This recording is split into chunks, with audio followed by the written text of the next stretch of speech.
আসছেনে আজ বর্তমান প্রধানমন্ত্রী তারেক জিয়া চাঁদপুরে আসছেন সেই উপলক্ষে বন্ধুরা ইউনিয়ন যুব দলের সাধারণ সম্পাদক ইঞ্জিনিয়ার শফিকুল ইসলামের নেতৃত্বে এখানে বিএনপি জেলা কর্মীরা প্রধানমন্ত্রী সভাস্থলে যোগ দেওয়ার জন্য আসছেন।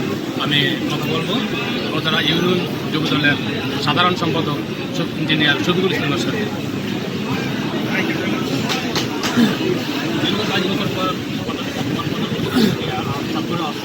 আপনার কেমন লাগছে? আমাদের দেশ নায়ক তারেক নায়ক এবং আগামী বাংলাদেশের প্রতিচ্ছবি প্রধানমন্ত্রী তারেক রহমান আমাদের চাঁদপুরে এসেছে। আমরা চাঁদপুরবাসী আমরা এসেছি এবং আমরা বাংলাদেশ নির্মাণের তারেক রহমানের প্রত্যাশা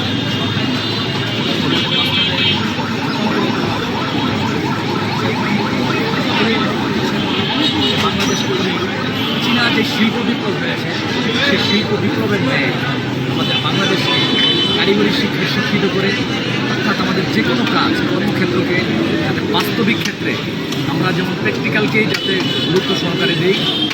চীনারা আজকে সারা পৃথিবীতে আজকে 1 নম্বর অর্থনৈতিক দেশ হয়েছে। এর একটাই কারণ ওনাদের শিল্প বিপ্লবের কারণে। 60-এর দশক থেকে ওনারা সমস্ত ইউনিভার্সিটিগুলোকে বন্ধ করে ওনারা কারিগরি শিক্ষা, পলিটেকনিক শিক্ষা এবং ইঞ্জিনিয়ারিং শিক্ষাকে ওনারা গুরুত্ব দিয়েছিলেন, যার কারণে আজকে চীনের প্রত্যেকটা ঘরে ঘরে আপনার সেমিকন্ডাক্টরের ফ্যাক্টরি, ট্রানজিস্টরের ফ্যাক্টরি, ডায়োড, তারপরে ইলেকট্রনিক্স ফ্যাক্টরি, বিভিন্ন চীনাদের বিভিন্ন ঘরে ঘরে এখন আপনার শিল্প কারখানা। এটা একমাত্র সম্ভব হয়েছিল শিল্প বিপ্লবের কারণে। আমি তারেক রহমান তথা আমাদের প্রধানমন্ত্রী ওনার কাছে প্রত্যাশা করি চীনের আদলে বাংলাদেশকে যাতে একটা শিল্প বিপ্লবের দিকে নিয়ে যায়।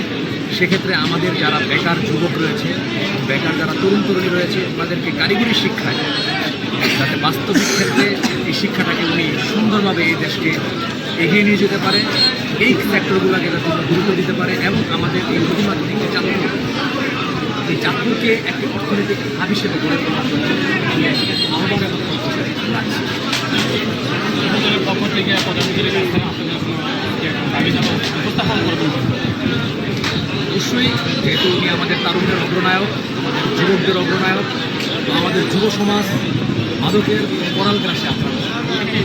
আমাদের এই যুব সমাজকে যদি আমাদের এই মাদক অপরাধ থেকে দূরে টেনে এনে তাদেরকে নার্সিংয়ের মাধ্যমে এবং বিভিন্ন প্রশিক্ষণের মাধ্যমে যদি এই যুব সমাজকে বাংলাদেশের একটি জনশক্তিতে রূপান্তরিত করা যায়, তাহলে এই যুব সমাজ বাংলাদেশের প্রধান চালিকা শক্তি হিসেবে একদিন প্রতিষ্ঠিত হবে।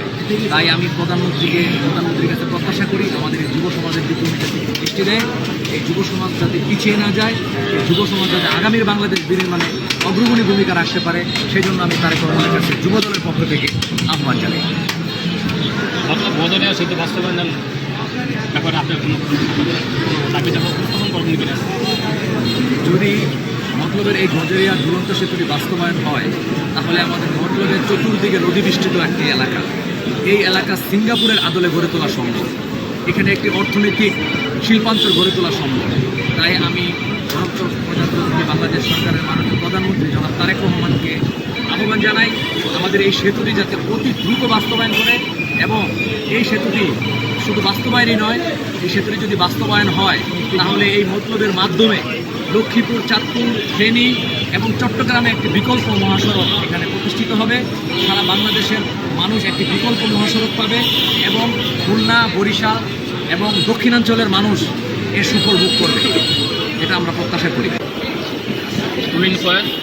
টেলিভিশন চাঁদপুর পাশে।